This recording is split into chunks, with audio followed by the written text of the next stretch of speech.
A year ago, I stood in a grocery store, staring at my receipt in shock.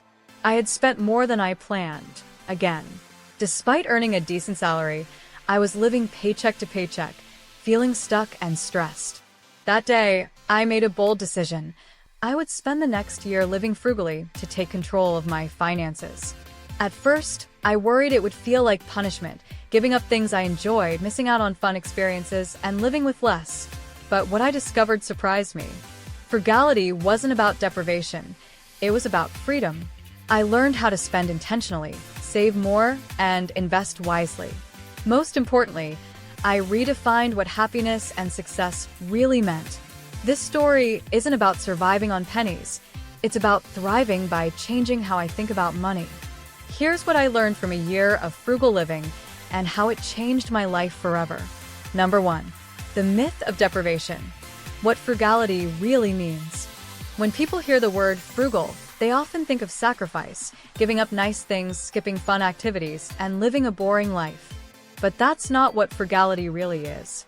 It's not about being cheap. It's about being smart with money and spending it on what truly matters. For example, I used to spend $5 every day on coffee at my favorite cafe. It felt like a small expense, but over a year, it added up to more than $1,200. Instead, I started brewing coffee at home. Not only did I save money, but I also saved time by skipping long cafe lines. It didn't feel like a loss. It felt like a win. Frugality is about making choices that match your values. Instead of wasting money on things I didn't need, I focused on quality. I bought fewer clothes but chose ones that lasted longer. I didn't stop going out. I just planned free or low-cost activities instead. By living this way, I realized frugality isn't about living with less. It's about living better. It's about using money as a tool to create freedom, not stress. And that mindset completely changed my life. Number 2. Emotional spending. Breaking the chains. I used to shop whenever I felt stressed, bored, or even happy. Buying something new gave me a quick thrill, but that feeling never lasted. Soon after, guilt would hit me, especially when I saw my bank balance. That's when I realized I wasn't spending out of need. I was spending to deal with my emotions. Companies know this and use clever ads to tempt us. They promise happiness, confidence, or relaxation with just one purchase. And I fell for it many times. But during my year of frugal living, I decided to face this habit head-on. First, I started using the 30-day rule. Whenever I wanted something, I wrote it down instead of buying it right away. After 30 days, most of the time, I didn't even want it anymore. This simple trick saved me hundreds of dollars. Next, I tracked every dollar I spent. It helped me spot patterns like how I often shopped online after a bad day at work. Instead of buying, I found free ways to improve my mood, like walking outside, cooking, or reading. I also learned to delay purchases by asking myself, do I really need this? And will I still want it a week from now? Breaking the cycle of emotional spending wasn't easy, but it gave me something more valuable than any item, a sense of control. Instead of letting my emotions guide my wallet, I started letting my goals guide my decisions. Number 3. Turning small savings into big investments. When I first started saving, it felt slow, like my small efforts wouldn't make a big difference. But over time, I saw how tiny changes added up in powerful ways. For example, I began saving just $5 a day, the cost of my usual coffee or snack. At first, it didn't seem like much, but by the end of the year, I had saved $1,825. Instead of letting that money sit in a regular savings account, I invested it.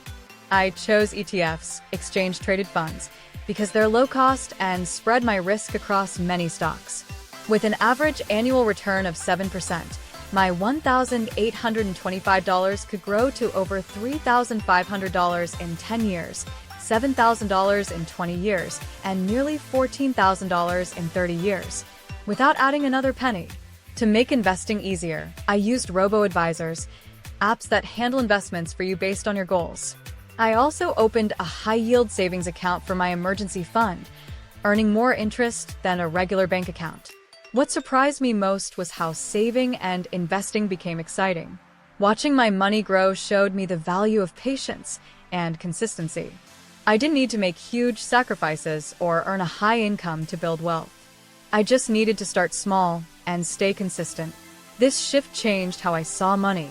Instead of thinking of saving as giving something up, I started thinking of it as planting seeds for my future freedom. The earlier I planted, the bigger my garden could grow. Number 4. The hidden benefits of frugal living. When I started living frugally, I thought the biggest benefit would be saving money. I was wrong.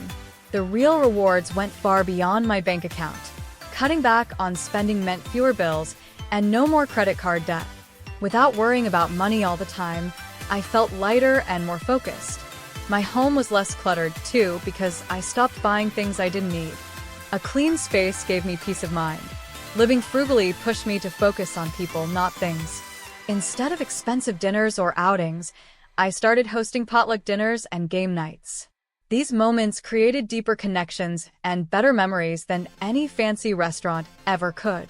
To save money, I started cooking at home, repairing clothes, and growing vegetables in my small garden. I discovered talents I never knew I had. These hobbies not only saved me money but also became fun, rewarding activities. Frugal living naturally made me more eco-friendly. I bought secondhand items, reused materials, and avoided waste. It felt good to know I was helping the environment while helping my wallet. Perhaps the biggest lesson was realizing I didn't need more stuff to be happy. Experiences, learning, and time with loved ones became my new definition of wealth. Living frugally wasn't about giving things up, it was about gaining more. More freedom, more joy, and more control over my life. And that made every penny saved worth it. Number 5. The unexpected challenges and how I overcame them. Living frugally wasn't always easy. At first, I faced challenges that made me question if I could stick with it. But each obstacle taught me something valuable. Friends and family didn't always understand my new lifestyle. Some thought I was being too strict or boring. Invitations to expensive dinners and outings made it hard to say no. To handle this, I explained my goals and suggested low-cost alternatives like picnics, movie nights at home, or free events in town. Over time, most people supported my choices, and some even joined me. Scrolling through social media made it tempting to spend money just to keep up with others. Instead of giving in, I focused on experiences over things, hiking, volunteering, and exploring free local attractions. These moments felt more meaningful than shopping ever did. There were days when I slipped up, like buying something I didn't need. Instead of giving up, I treated mistakes as learning opportunities. I reviewed my spending, forgave myself, and made a plan to stay on track. Facing these challenges made me stronger. I learned that frugality isn't about being perfect, it's about being mindful and making better choices over time. Number 6. Redefining success. Financial freedom on my terms. Before my year of frugal living, I thought success meant having a big house, a nice car, and expensive clothes. But after living with less, my idea of success completely changed. I realized true wealth isn't about owning more stuff. It's about freedom. Freedom to spend time with loved ones, pursue hobbies, and work on things I enjoy, not just to pay bills. Instead of chasing money, I started chasing time and peace of mind. Saving and investing gave me choices I never had before. I could handle emergencies without panic and take breaks from work without fear.